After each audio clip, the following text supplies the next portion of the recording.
নমস্কার, শেয়ারবাজ থেকে আমি শাশ্বত মিত্র। আমার এডুকেশনাল চ্যানেলে আপনাদের সবাইকে স্বাগত।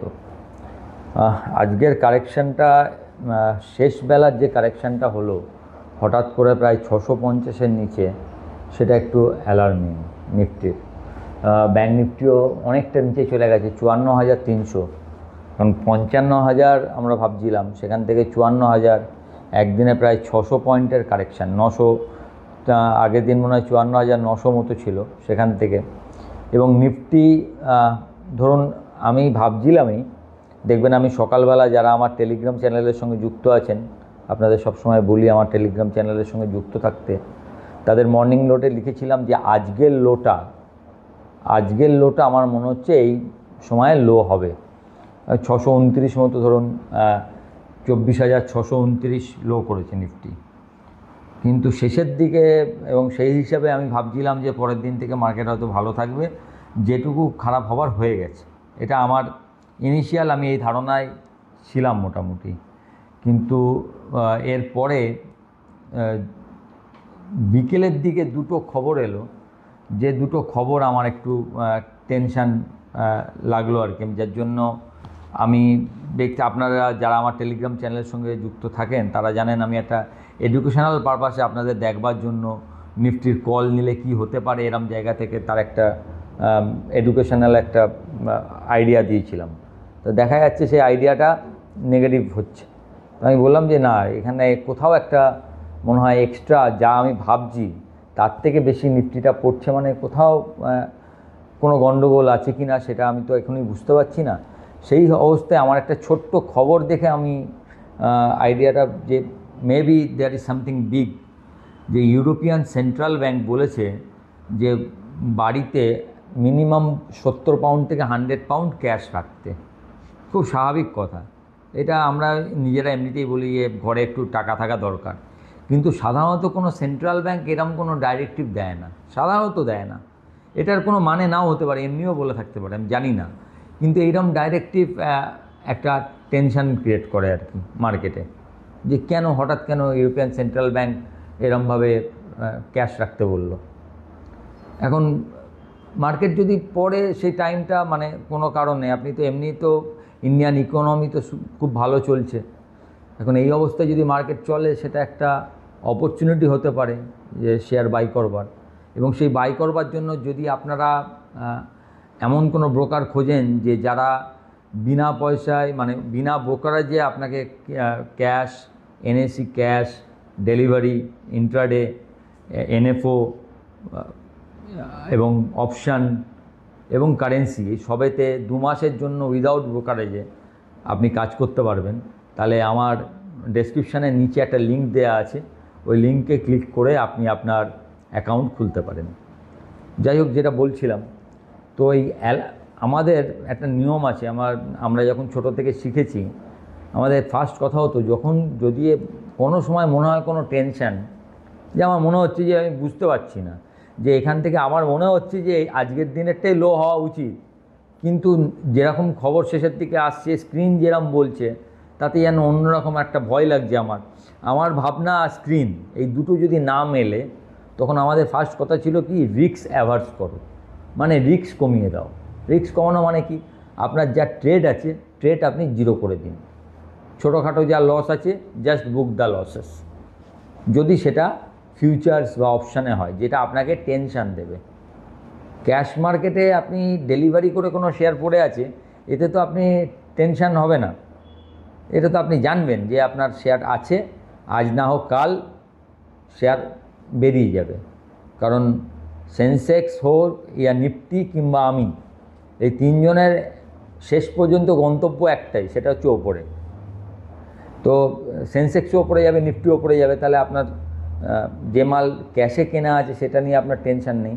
কিন্তু এফএনওতে যদি আপনার ট্রেড আপনার আওতার বাইরে থাকে, অনেক সময় কি করে, সেই ট্রেডটা আপনার টেনশন ক্রিয়েট করে। সেখান থেকে সবসময় আমরা ফার্স্টে টেনশানটাকে জিরো করি, ফার্স্ট কথা। দেখবেন যখন মার্কেট 25,450-এ গেছিলো, রোজ আপনাকে বলছিলাম যে এখান থেকে একটা কারেক্টিভ হতে পারে, এবং আগের দিনের ভিডিওতে আপনাদের বলেছি যে মার্কেট 24,800 একবার যেতে পারে।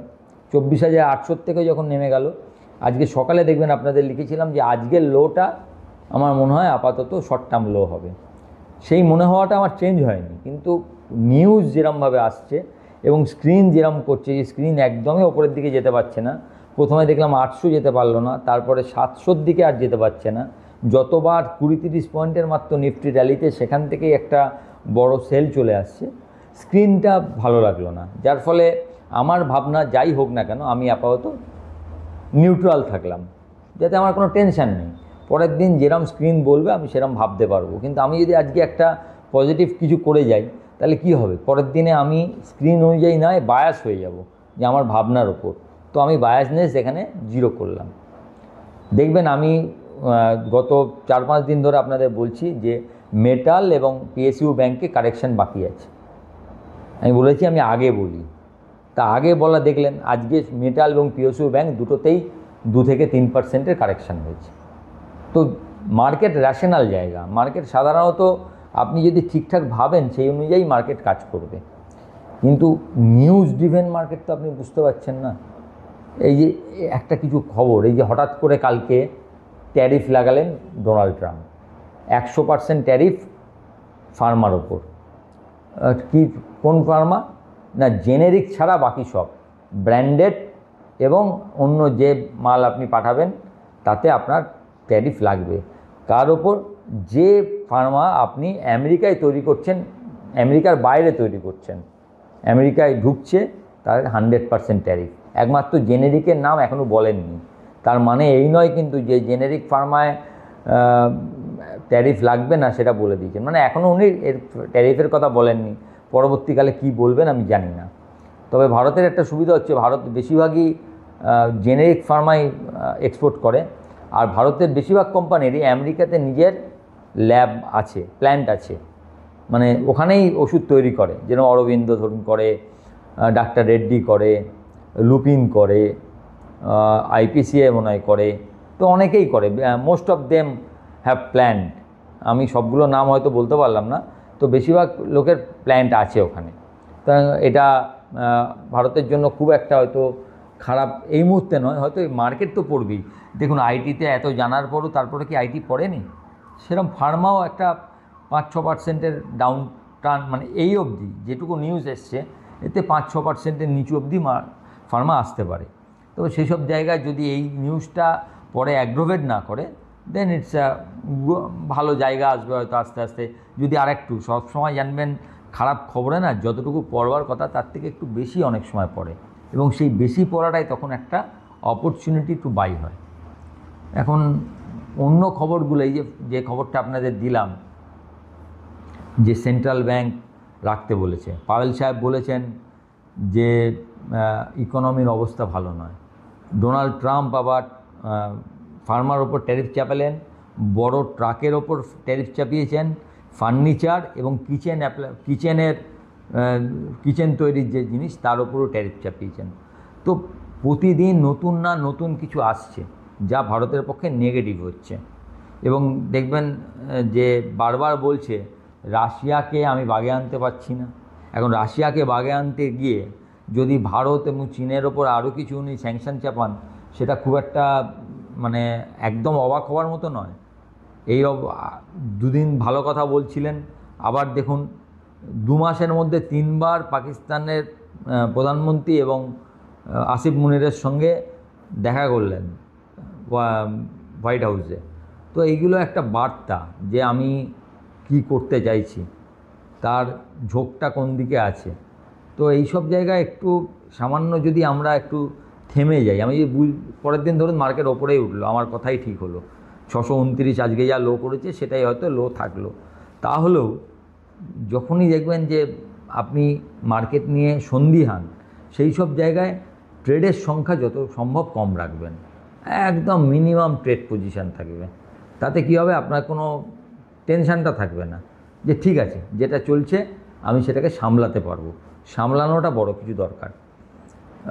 এখনও আইডিয়া হচ্ছে যে আজকের লো অবধি যেটা হয়েছে, ধরুন আমরা 1140 পয়েন্ট রান করেছি, সেটা প্রায় অলরেডি 600 মানে 800 পয়েন্ট আমরা অলরেডি এখানে দিয়ে দিচ্ছি, 800 পয়েন্টস, মানে মোটামুটি 70% রান আমরা যা উঠেছিলাম, এবং সেটা উঠতে আমরা বেশি দিন টাইম নিয়েছিলাম, পড়তে টাইম নিলাম মাত্র 5-6 দিন। এবং একটা জিনিস দেখছেন তো, এফআইআইয়ের বিক্রি ক্রমশ বাড়ছে। লাস্ট দিনের বিক্রি প্রায় 5,100 কোটি টাকার ওপরে। তো সুতরাং সব দিক দিয়েই আমাদের আজকেও আশা করি ভালো সেল পজিশন আসবে।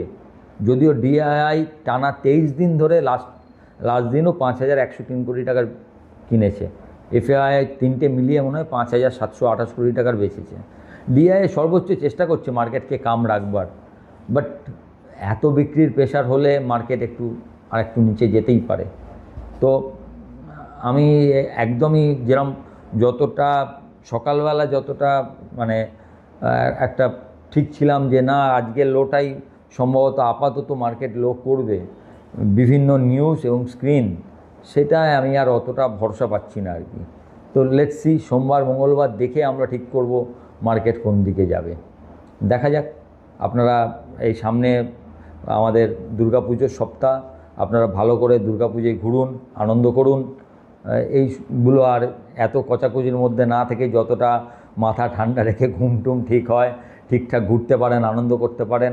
খাবার আজ দুর্গাপুজো মানেই তো বাঙালির ভালো খাবার, সেটা যাতে ঠিকঠাক হজম হয় তার জন্য টেনশান না নিয়ে যতটা সম্ভব কম ট্রেড নিয়ে ভালো থাকুন।